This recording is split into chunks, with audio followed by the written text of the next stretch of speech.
Hi అండి, welcome to Abhyas Hindi educations. ఈరోజు మనము కొన్ని వర్డ్స్ ఇలా తీసుకుంటున్నామంటే సేమ్ ఉంటాయి, కానీ ప్రొనౌన్సియేషన్ అనేవి డిఫరెంట్, మీనింగ్ కూడా డిఫరెంట్, సిచ్యువేషన్ కూడా డిఫరెంట్గా ఉంటుంది. ఆ వర్డ్స్ ఏంటి చూద్దాం, వాటిని మళ్ళీ సెంటెన్స్లో ఎలా మారుస్తామో చూద్దామా.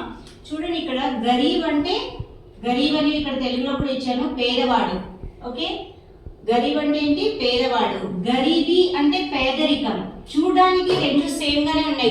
గరీబీకి తేడా ఏంటి మేడం అని అనుకుంటారు, కానీ ఇక్కడ చూడండి, గరీబ్ అంటే పేదవాడు, గరీబీ అంటే ఏంటి? ఇక్కడ పేదరికం. So that is the difference. చోర్ అంటే దొంగ, చోరీ అంటే దొంగతనం. రెండు సేమ్ అని మనం అనలేము, కొంచెం డిఫరెంట్ ఉంటుంది. దొంగకి దొంగతనానికి డిఫరెన్స్ ఉంది కదా. సో ఇవి చూడడానికి సేమ్ గా ఉంటాయి. మీరు ప్రొనౌన్సియేషన్ మర్చిపోయి చోర్, చోరీ అలా మీరు అంటూ ఉంటారు. సో చోరీ అంటే ఏంటి? దొంగతనం. చోర్ అంటే ఏంటి? దొంగ. ఓకే, దోఖా, దోఖా అంటే మోసం. దోఖేబాజ్ అంటే మోసగాడు. సో ఇది డిఫరెన్స్ వీటికి. ధోకా, మై తుమ్కో ధోకా కియా అంటే నేను నీకు మోసం చేశాను. ఓ ఏక్ ధోకేబాజ్ హే, అతడు ఒక మోసగాడు.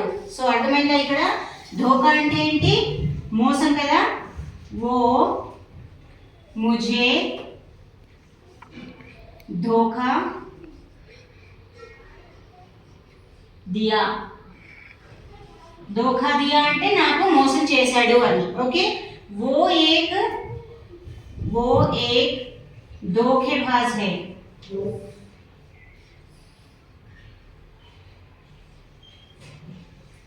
ఓ ఏక్ ధోకేబాజ్ అంటే ఏంటి? వాడు ఒక మోసగాడు, అతను ఒక మోసగాడు అని. సో వీటికి కూడా అలాగే వస్తుంది. ఓ ఏక్ చోర్ హై అంటే అతడు ఒక దొంగ. వహా చోరీ హో గయి, అక్కడ దొంగతనం అయింది. ఓ ఏక్ గరీబ్ హై, అతను ఒక పేదవాడు. ఓ గరీబీ మే జీ రహా హై అంటే అతను పేదరికంలో జీవిస్తున్నాడు. సో అది డిఫరెంట్. పేదరికంలో జీవించడం, పేదవాడు కొంచెం డిఫరెన్స్ ఉంటుంది కదా, సిమిలర్ డిఫరెన్స్. సో ఆ డిఫరెన్స్ కోసము ఈ వర్డ్స్, వాటికి కొన్ని సెంటెన్సెస్. ఇంకా చూడండి, ఇక్కడ గరీబీ ఉంది కదా,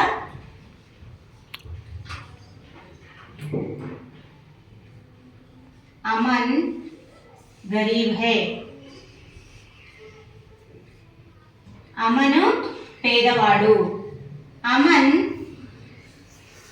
గరీబీ మే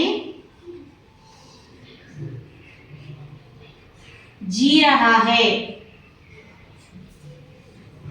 అంటే ఏంటి? అమన్ పేదరికంలో బతుకుతున్నాడు అని. మోహన్ एक चोर है. మోహన్ एक चोर है అంటే ఏంటి? మోహన్ ఒక దొంగ. మోహన్ गाड़ी चोरी किया है.